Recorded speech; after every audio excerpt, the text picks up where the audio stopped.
এখান থেকে আমরা কি সম্পর্কের সূত্র শিখবো। কিসের সূত্র? সম্পর্ক করতে গেলে অবশ্যই স্কয়ার লাগবে, না হলে সম্পর্ক ঠিক হবে না। স্কয়ার ছাড়া কোনো সম্পর্ক হবে না। সাইন থট স্কয়ার না না, এই যে sine square theta, cause square theta মনে থাকবে। এই স্কয়ার ছাড়া সম্পর্ক হবে না। হ্যাঁ, স্কয়ার ছাড়া কি হবে না মনে থাকবে। তাহলে এই যে সম্পর্কের সূত্রের মধ্যে অবশ্যই স্কয়ার থাকতে হবে। এখানে আরেকটা জিনিস খেয়াল করতে হবে, সাইন হচ্ছে ধনাত্মক, কজ হচ্ছে ধনাত্মক, ট্যান হচ্ছে ঋণাত্মক, কট হলো ঋণাত্মক। তাহলে ঋণাত্মক কয়টা পেলাম? দুইটা। সেই দুইটা কি কি? ট্যান এবং কট। ট্যান এবং কট কি কি? ঋণাত্মক। সেক থিটা কি? ধনাত্মক। কসেক থিটা কি? ধনাত্মক। সব ধনাত্মক। ট্যান এবং কট স্কয়ার থিটা কি? ঋণাত্মক। এটা কি সম্পর্ক। এখন সম্পর্কটা কিভাবে করব? সাইনের সাথে কসের সম্পর্ক, ঠিক আছে। সাইনের সাথে কার সম্পর্ক? তাহলে ট্যানের সাথে কার সম্পর্ক হবো? সেকের। ট্যানের সাথে কার সম্পর্ক? সেকের। সেকের। তাহলে কটের সাথে কার সম্পর্ক? কোসেকের। মনে থাকবে। তাহলে সাইনের সাথে সম্পর্ক কার? কোসেকের। দুটোই কি ধনাত্মক। সাইন কস দুটোই কি ধনাত্মক। তাহলে ট্যানের সাথে সম্পর্ক কার? সেকের। ট্যানের সাথে সম্পর্ক কার? যেখানে সেক স্কয়ার থিটা হচ্ছে ধনাত্মক এবং ট্যান স্কয়ার থিটা কি ঋণাত্মক। তারপর কি? কট স্কয়ার থিটা এবং কোসেক স্কয়ার থিটা কি সূত্র না, কোসেক স্কয়ার থিটা মনে থাকবে। তাহলে কটের সাথে সম্পর্ক কার? কোসেকের। আর সেকের সাথে সম্পর্ক কার? ট্যানের। সাইনের সাথে কসের।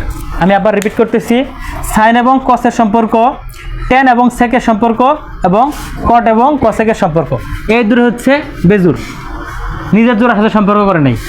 ঠিক আছে, বুঝতে পারছো এটা? তার সম্পর্কের সূত্রটা হবে এরকম।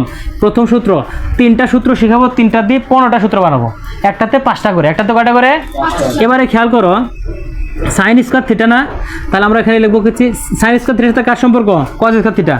এই যে sine square theta plus cos square theta সমান কত? 1। এটা একটা সূত্র। তাহলে এই সম্পর্ক হয়ে গেল। তাহলে দ্বিতীয় সম্পর্ক মেনে নেই নাকি? তাহলে দ্বিতীয় সম্পর্ক অবশ্যই ধনাত্মকটা আগে লিখতে হবে। তাহলে দ্বিতীয় সম্পর্ক কি হলো?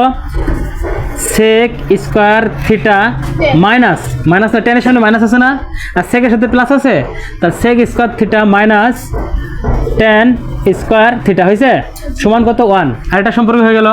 তারপরে কি আছে? তারপরে দেখো আরেকটা সম্পর্ক কি হলো? তাহলে কসেক স্কয়ার থিটার সাথে কার সম্পর্ক? কট স্কয়ার থিটা, তাই না? তাহলে লিখলাম কসেক স্কয়ার থিটা মাইনাস কট স্কয়ার থিটা সমান কত? 1। এটা বুঝতে পারছো পর্যন্ত? আমি আবার রিপিট করতেছি, সাইনের সাথে কসের সম্পর্ক না, তো sine square theta plus cos square theta সমান 1। যেহেতু দূরে ধনাত্মক, ঠিক আছে। এটা একটা সূত্র, এটা মুখস্থ করতে হবে, একদম কঠিনভাবে মুখস্থ করতে হবে। তারপর কি? ট্যান স্কয়ারের সাথে কার সম্পর্ক? সেক স্কয়ার। সেক ধনাত্মক, ট্যান ঋণাত্মক, তাহলে sec square theta minus tan square theta সমান 1। এটা আরেকটা সূত্র, মুখস্থ করতে হবে, বুঝতে পারছো? তারপর কি আছে?